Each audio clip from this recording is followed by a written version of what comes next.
What is up, everyone? Welcome back to another video on the channel. Today's video I will be showing you guys how to install a aftermarket air filter on your Predator 212 engine. In my case, I'm putting on a performance air filter, which looks like this right here. So I'm gonna show you all the steps to do that right now. So with a stock 212 motor, this is the original air filter. It'll look like this. There's two studs coming out right here, which will hold two 10mm bolts, one on each one. So just grab a socket and you remove this, both of them. I have one of them off already. And after you do that, what you want to do now is, here, let me pull the spark plug just so you guys can get a better view. Right here, this comes out of the valve cover, but I have it taken out because that's what you're going to want to do. So just pull that out, it's easy. The next one is this right here.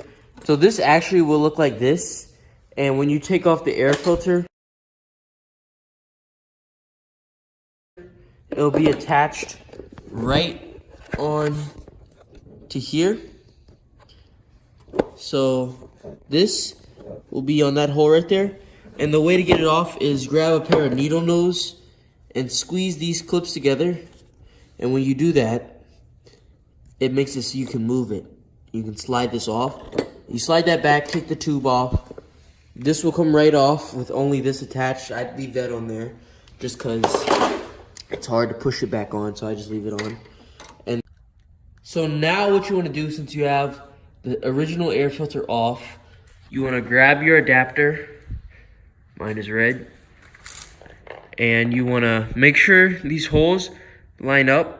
You want this little hole right here to be on the top, like that. And you're going to want to slide it on, just like that. Everything lines up. And the next thing we're going to do is put this little bracket on. That's why this hole is there, to hold the choke on. And I'll show you guys how to do that now. So actually, guys, I made a mistake. You're going to want to take this part off first.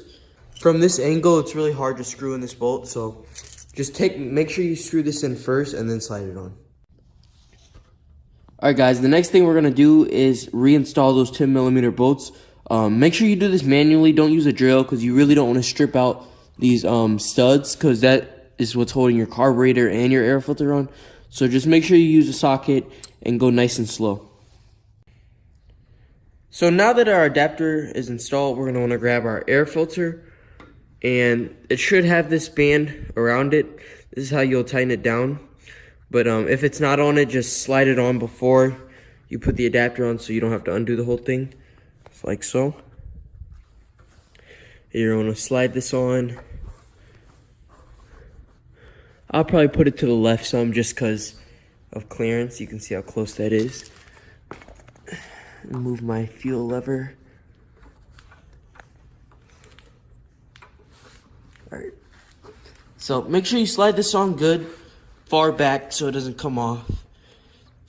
So right there will be good. We're going to want to move this band back a little bit and then tighten it down and we'll be done.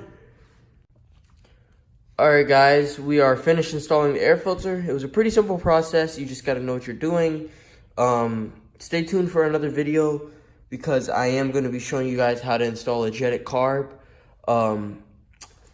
Also, before you do this, you always should put some sort of oil, like a air filter oil on it. But I think this was pre-treated, so I didn't bring it up.